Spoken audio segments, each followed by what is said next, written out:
নমস্কাৰ, মই পবিত্ৰ মেছ। আপোনালোকে চাই আছে মোৰ ইউটিউব চেনেল পবিত্ৰ মেছ অফিচিয়েল। পোনপ্ৰথমতে সকলোকে স্বাগতম জনাইছোঁ আৰু আশা কৰিছোঁ যিটো ভিডিঅ' আগবঢ়াম আপোনালোকে ভাল পাব আৰু ভিডিঅ'টো যদি চাই ভাল পায় তেতিয়াহ'লে এটা লাইক, কমেণ্ট, শ্বেয়াৰ, ছাবস্ক্ৰাইব কৰিব বুলি আশা ৰাখিছোঁ।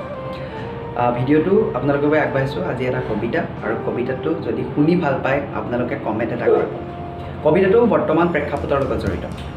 বৰ্তমান শিক্ষাই কৰিছে ভিক্ষা দেশত, মূৰ্খই কৰিছে শাসন, ভণ্ডই বিলাইছে ধৰ্মৰ জ্ঞান, ৰজাই কৰিছে শোষণ, বোবাই আছে মূৰ দুপিয়াই, কলাই শুনিছে ভাষণ, পংগু জনতাৰ হাত চাপৰি, ৰজাৰ কথাত নকল, বনিয়াৰ হাতত ঘূণীয়া প্ৰজা, পনীয়া হ'ল তেজ, জ্ঞানীৰ বিবেক বন্ধকত গ'ল, কুকুৰে পেলালে নেজ।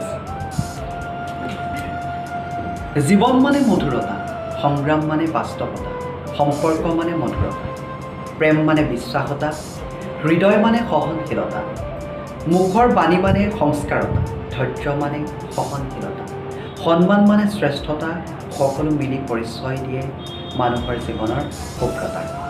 আশা কৰিছোঁ সকলোৱে ভাল পাব আৰু ভিডিঅ'টো শেষলৈকে ৱাটচ কৰাৰ বাবে সকলোকে ধন্যবাদ জনাইছোঁ। পুনৰ এটা নতুন ভিডিঅ'ত লগ পাম। চাই থাকিব পবিত্ৰ মেছ অফিচিয়েল। Thank U.